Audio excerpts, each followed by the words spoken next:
കഴിഞ്ഞ ദിവസം ഗ്ലോബൽ വില്ലേജിൽ നിന്നുള്ളൊരു ഫോട്ടോ ഇട്ട സമയത്ത് അവിടുത്തെ വിശേഷങ്ങളും അവിടുത്തെ എക്സ്പീരിയൻസുകളും മറ്റു കാര്യങ്ങളൊക്കെ അറിയാൻ വേണ്ടിയിട്ട് ഒത്തിരി പേര് എനിക്ക് പേഴ്സണലി മെസ്സേജ് അയച്ചു എന്ന് പറയണമെന്ന് ആഗ്രഹമുണ്ടെങ്കിലും ഒരാൾ പോലും എന്നോട് ചോദിച്ചിട്ടുണ്ടായിരുന്നില്ല.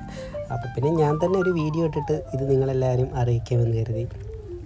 വേൾഡിലെ തന്നെ ലാർജസ്റ്റ് മൾട്ടി കൾച്ചറൽ ഫെസ്റ്റിവൽ പാർക്കാണ് ഈ ഒരു ഗ്ലോബൽ വില്ലേജ് എന്ന് പറയുന്നത്. ബർദുബായിൽ നിന്ന് നമ്മൾ ഗുബൈബ എന്ന് പറയുന്ന സ്ഥലത്തോട്ടേക്ക് മെട്രോ വഴി പോയി. ഗുബൈബയിൽ നിന്ന് നമ്മൾ ബസ്സിന് 1 മണിക്കൂറോളം യാത്ര ഉണ്ടായിരുന്നു. ഗ്ലോബൽ വില്ലേജിലെത്തി. ശരിക്കും പറഞ്ഞാൽ ജനസാഗരം എന്ന് വേണമെങ്കിൽ പറയാം. അത്രയും ആളുകളായിരുന്നു. പ്രത്യേകിച്ച് ഞങ്ങൾ നാഷണൽ ഡേൻ്റെ അവധിക്കാണ് പോയിട്ടുണ്ടായിരുന്നത്. അപ്പോൾ അതുകൊണ്ട് തന്നെ ഒഴിവ് ദിവസമായതുകൊണ്ട് ഒരുപാട് ആളുകളുണ്ടായിരുന്നു. 30th സീസൺ ആയിരുന്നു ഗ്ലോബൽ വില്ലേജിൻ്റെ. സോ 30th എന്ന് എഴുതിയിട്ടുള്ള ഒരു എംബ്ലം ഒക്കെ വെച്ചിട്ടുള്ള ഒരു കോംപ്ലിമെൻ്റ് ഒക്കെ വെച്ചിട്ടാണ് ടിക്കറ്റൊക്കെ ഡിസ്ട്രിബ്യൂട്ട് ചെയ്തിട്ടുണ്ടായിരുന്നത്.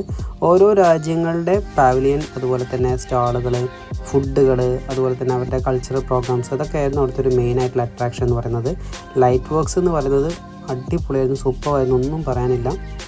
അതുപോലെ തന്നെ അവരുടെ കൾച്ചർ പ്രോഗ്രാംസ്, ഓരോ സ്റ്റേറ്റിൻ്റെ, ഓരോ രാജ്യത്തിൻ്റെ കൾച്ചർ പ്രോഗ്രാമുകൾ, പിന്നെ മുതിർന്നവർക്കും കുട്ടികൾക്കും ഒക്കെ ചെയ്യാൻ പറ്റുന്ന റൈഡുകളൊക്കെ അടിപൊളിയായിരുന്നു. ശരിക്കും അവിടെയൊക്കെ നടന്ന് ഒരുപാട് നമ്മൾ കാണാൻ തന്നെയുണ്ട്. നല്ലൊരു എക്സ്പീരിയൻസ് ആണ്. എൻ്റെ ഒരു 4 ഫ്രണ്ട്സും ചേർന്നിട്ടാണ് നമ്മൾ പോയിട്ടുണ്ടായിരുന്നത്. കൂടാതെ ലാസ്റ്റ് നമ്മൾ ഫയർ വർക്ക്സും കണ്ടതിന് ശേഷം തിരിച്ചു മടങ്ങി.